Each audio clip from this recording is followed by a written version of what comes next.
hand it over. Piyush? To the optimist, the glass is half filled. To the pessimist, the glass is half empty. But for an engineer, the glass is twice as long as it needs to be. Good morning, one and all present over here. I am Piyush Prashant, going to conduct the today's morning assembly. What could have been better to have this assembly start with a good thought? So I would like to call upon Faisal Rahman with today's thought of the day. Good morning, everyone. Uh, Today's thought is actually something that I would like everyone to reflect upon, because it's not exactly a thought, it's a small phrase.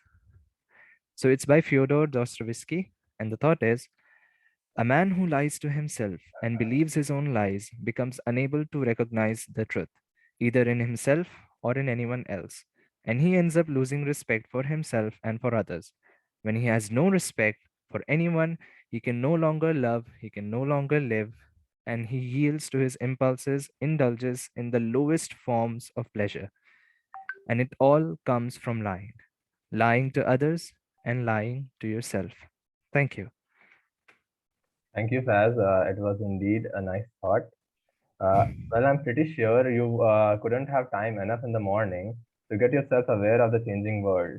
So I would like to call upon Priyanshu Ganwani to update you all with the sizzling news headlines. Priyanshu?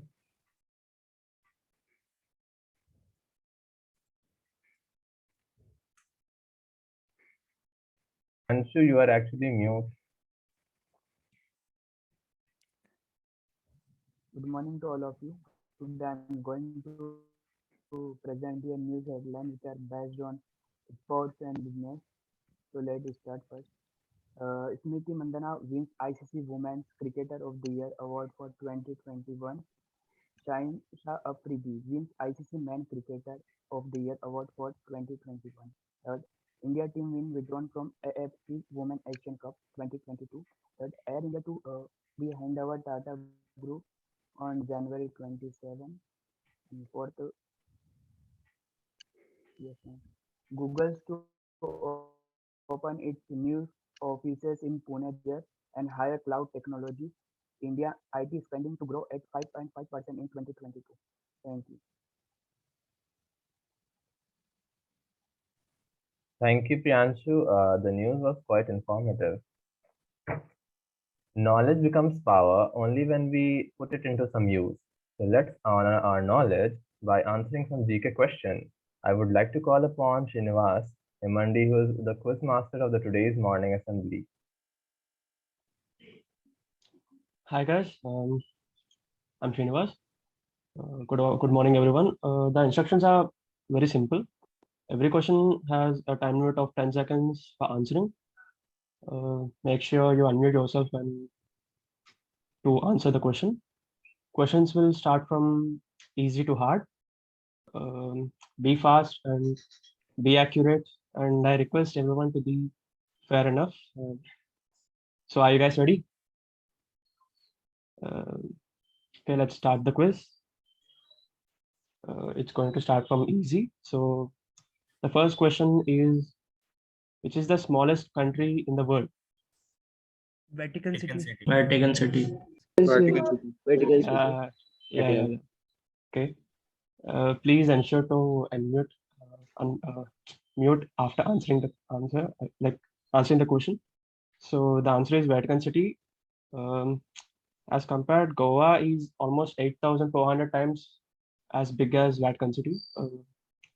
The second question is, what is the name of the biggest tech company in South Korea? Samsung. Samsung. Yeah, the answer is Samsung. Okay, the third question is, how many time zones are there in Russia? 6. 11. Okay, the answer is 11. Yeah. I know, I don't know the answer. I don't knew the answer. Okay. Okay, the fourth question is. I mean, Yeah. I The was fourth telling that question. he didn't told us the question. So I'm also Yeah, fair to answer. How many bones are there in a shark's body? 0. Yeah, the answer is It's a cartilage. 0. A shark skeleton is made up entirely of cartilage. So the answer is 0. Okay. The fifth question is, what's the oldest university in the world? Takshila. Cambridge, No. Yale, Takshashila. Nalanda. Oxford, In the world. MIT, Nalanda. Harvard, Nalanda. Time up. Caltech. Okay. So The what answer is is Cambridge University University? of Bologna. It's in Italy. It was established in AD 1088, almost 934 years ago. So that's the answer. University of Bologna, which is in Italy. Yeah. No, maybe it's present in Morocco. Oh, it's in Italy. Sorry, but Okay, I don't know the okay, name. But it's present in Morocco and its name is any other. It's founded nearly 860 AD. Acha. Okay, I'll make sure.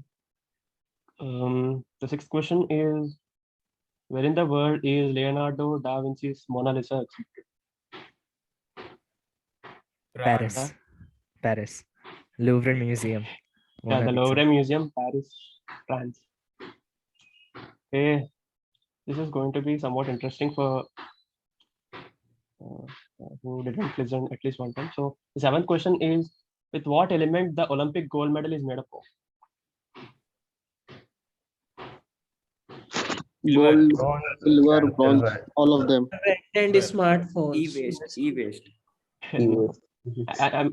Last year's was e-waste. Generally, I'm talking about general gold medal. So the answer is silver. The Olympic gold medal is made up of silver. And the silver Olympic medal is made up of silver, and the bronze Olympic medal is made up of brass. Gold medal is also gold. Gold medal it is consists- made of silver. Yeah, it's gold medal is made up of silver, but the coating will be of gold. Most of the element will present in the medal will be silver inside. Yeah. So the next question, eighth question is, what is the largest molecule that forms part of a human body? Water. What is the largest molecule that forms part of a human body? H2O. Okay. CO2. Neurons. The answer is chromosome 1. So generally there are 23 pairs of chromosomes. The chromosome 1 is the biggest, containing around 10 billion atoms. Yeah. Okay, the next question is, which country became the first to give women the vote in 1983? I think so. This is repeated in our CBSE history class before, in maybe our 8th or 9th. So which country became the first to give women the right of vote in 1983? Yeah, the answer Ashkumar said is correct. New Zealand. Yeah. Okay, this is quite interesting. Who is known as Missile Woman of India? We know Abdul Kalam is a missile man. So who is known as Missile Woman of India? Tessie Thomas. Yeah, who's that? This is Subhadra. Yeah, you're correct. Tessie Thomas, she is an Indian scientist and Director General of Aeronautical Systems and the former project director of Agni 4 missile. She is the first ever woman scientist to head a missile project of India. Tessie Thomas is the Missile Woman of India.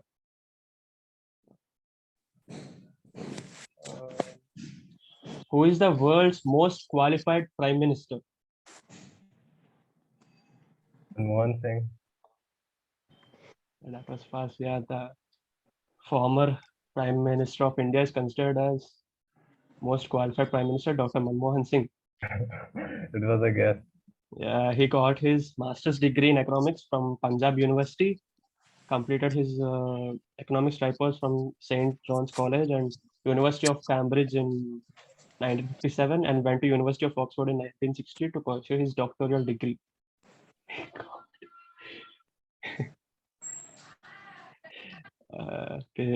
Next question. What is the country which has most islands in the world? New Zealand. Philippines. England. Canada. Canada. Philippines. Indonesia. Indonesia. Or it's Norway. Australia. Indonesia, Philippines. Australia or Japan. No, all are wrong. Indonesia, Philippines. Maldives. Indonesia. It's Sweden. I have to be clarity. Japan. I told you country. Sweden. It's over almost 220,000 islands. Yeah, Sweden. Mohan is correct. So the last question. This is quite interesting, and I have to give an explanation regarding it. Cat's eyes. Cat's eyes are basically the pieces of plastic that are put on the middle and sides of the road to reflect the light of vehicle in order to show the driver the path of the road. Those are called as cat's eyes. So in which country eyes were first used? And India. no. Singapore. Greece. Singapore. In which country cat's eyes were first used? Japan.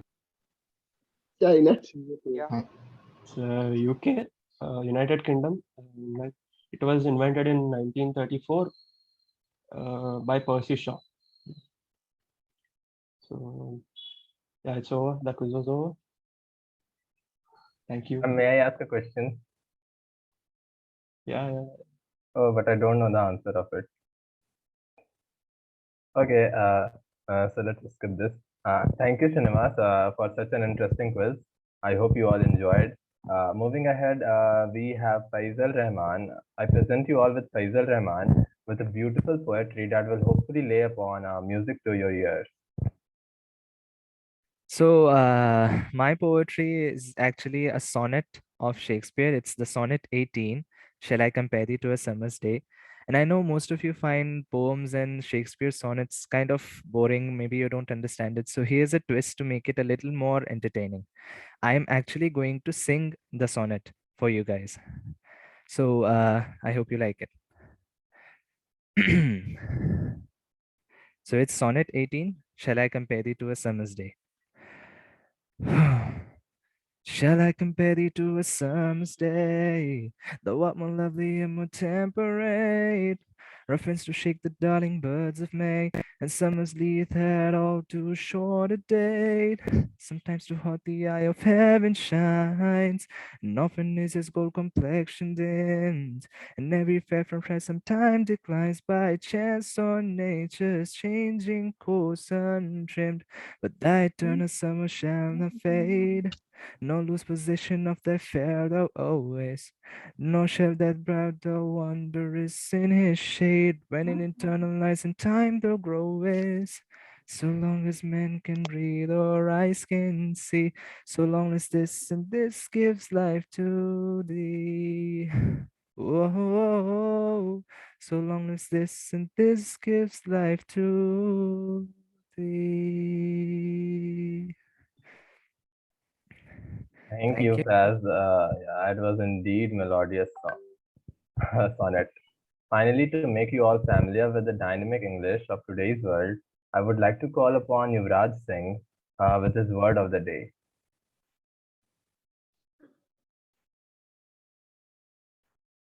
Yuvraj, you are mute.